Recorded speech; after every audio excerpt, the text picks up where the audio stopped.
আপুনি বাৰু আপোনাৰ জন্মদিনটো কেনেদৰে উদযাপন কৰে? দেৰগাঁৱৰ এজন ব্যক্তিয়ে তেখেতৰ ৬২ বছৰীয়া জন্মদিনটো উদযাপন কৰিলে এক ব্যতিক্ৰমী ৰূপে। নাম ৰাখিলে ছাতি, লাঠি আৰু তিয়নি।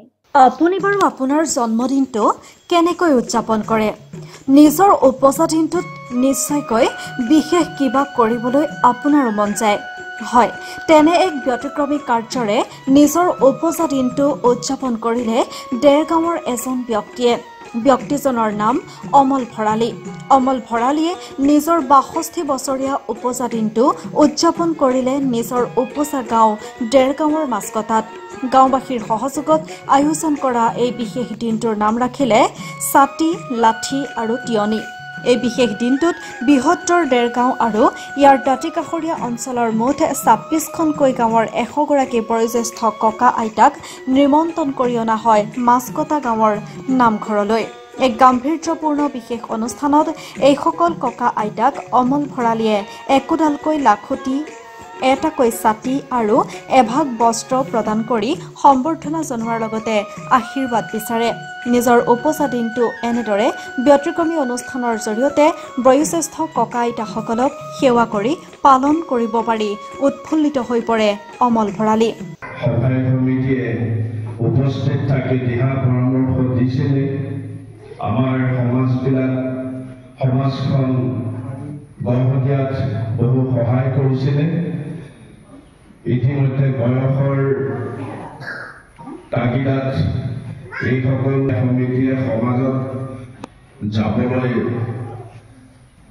আজি মোৰ ৬২ সংখ্যক জন্মদিন, ৬২ বছৰত আজি ভৰি দিয়া হৈছে। আৰু সেই উদ্দেশ্যে মনতে এটা ভাৱ হ'ল যে এই অঞ্চলৰ বয়োজ্যেষ্ঠসকলক এবাৰ সন্মান কৰাৰ এটা মোৰ মনতে ভাৱ হ'ল। আৰু সেই সন্মান কেনেকে কৰিম, কেনেকুৱা ধৰণৰ মানুহক কৰিম, সেইটো মানে মনতে এটা ভাৱ হ'ল যে যিসকল ব্যক্তি বৰ্তমান সমাজলৈ যাব পৰা নাই বা সমাজলৈ যাব নোৱাৰে, আগতে সেইসকল ব্যক্তি কিন্তু সমাজত ঘূৰি পকি আছিলে, দিহা পৰামৰ্শ দিয়ে সমাজখন চলাই আছিলে। আজি কিছু ব্যক্তি হয়তো খোজ কাঢ়িব নোৱাৰা অৱস্থা, মানে লাখুটি ল'বলগীয়া অৱস্থা, সেই ব্যক্তিসকল সমাজলৈ আহিব পৰা নাই। গতিকে আৰু সেই ব্যক্তিসকলক আমি সততে লগ নোপোৱা হলো। গতিকে আমি সেইসকল ব্যক্তিক আজি একেলগে মাতি ইয়াত সম্বৰ্ধনা জনাই তেখেতসকলৰ পদধূলি শিৰত লৈ সেৱা জনাই তেখেতসকলক এডাল লাখুটি আৰু এটা ছাতি আৰু এখন বস্ত্ৰ, এই তিনিপদ বস্তুৰে দি ছাতি, লাঠি, তিয়নি বুলি এটা আমি অনুষ্ঠান আমাৰ গাঁৱৰ ৰাইজৰ সহযোগত আমি কৰিছো। গতিকে কৰি ভাল লাগিছে। আপোনালোকক ধন্যবাদ জনাইছো যে আপোনালোক আহি পেলাই এই অনুষ্ঠানটোত আহি আমাক সহায় জনালে আৰু এই অনুষ্ঠান ভাগ সাফল্যমণ্ডিত কৰাত আপোনালোকে সহায় কৰিলে।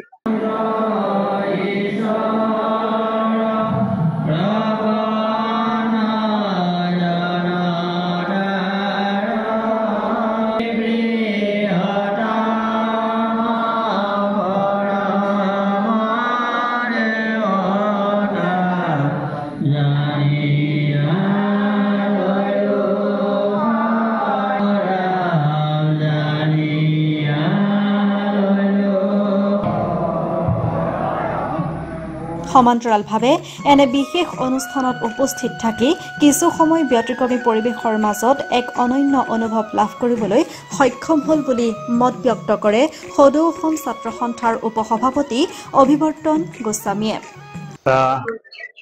মাছকটা নামঘৰ পৰিচালনা সমিতিৰ উদ্যোগত দেৰগাঁও মৌজা আৰু মিছামৰা মৌজাৰ অন্তৰ্গত প্ৰায় ২৬খন গাঁৱৰ জ্যেষ্ঠ ব্যক্তিসকলক ইয়ালৈ নিমন্ত্ৰণ জনাই আনি তেখেতলোকক সম্বৰ্ধনা জনোৱা এটা কাৰ্যসূচীত অংশগ্ৰহণ কৰিবলৈ পাই নথৈ আনন্দিত হৈছো।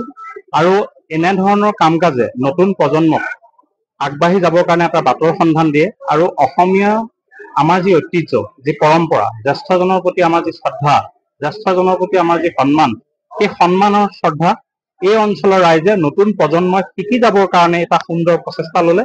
গতিকে আমি মাছকটা গাঁৱৰ ৰাইজক আমি কৃতজ্ঞতা জ্ঞাপন কৰিছো। News x report, news Dergaon.